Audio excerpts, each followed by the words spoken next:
आता पाहूया टॉप 9 मोठ्या बातम्या। रोहित पवारांना सुप्रीम कोर्टानं फटकारलं। महाराष्ट्र क्रिकेट असोसिएशनच्या सदस्य नोंदणीवरून आक्षेप, याचिका अखेर मागे। लाडक्या बहिणींना 4,500 रुपये मिळणार। लाडक्या बहिणींना 3 महिन्यांचे पैसे एकत्र मिळणार। नोव्हेंबर, डिसेंबर, जानेवारीचा हप्ता एकत्र मिळणार। परभणीमध्ये वंचितच्या वतीनं 24 उमेदवार निवडणुकीच्या रिंगणामध्ये। या सर्व 24 उमेदवारांच्या प्रचारासाठी सुजात आंबेडकरांच्या सभा। आज परभणीच्या पेडगाव आणि झरी सर्कलमध्ये सुजात आंबेडकरांच्या 2 सभा संपन्न। धाराशिवमधल्या भूम तालुक्यामध्ये जिल्हा परिषद निवडणुकीमध्ये भाजप आणि शिवसेना थेट समोरासमोर। भाजपच्या उमेदवारासाठी मंत्री बावनकुळेंची सभा। शिवसेनेचे आमदार तानाजी सावंतांची प्रतिष्ठा पणाला। आदित्य ठाकरेंनी घेतली पिंकी माळींच्या कुटुंबियांची भेट। पिंकी माळी या अजित पवारांच्या अपघातग्रस्त विमानामधल्या क्रू अटेंडंट।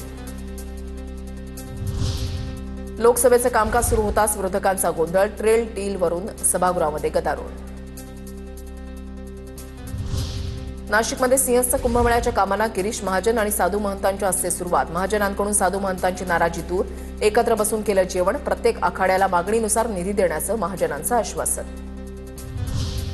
नाशिकमध्ये सिंहस्थ कुंभमेळ्याच्या पार्श्वभूमीवर साधू महंतांना ओळखपत्र मिळणार। ढोंगी साधू महंतांची ओळख पटावी यासाठी आखाडा परिषदेचा निर्णय। ओळखपत्र असलेल्यांनाच मुख्य पूजाविधी आणि शाही स्नानासाठी पाठवणार।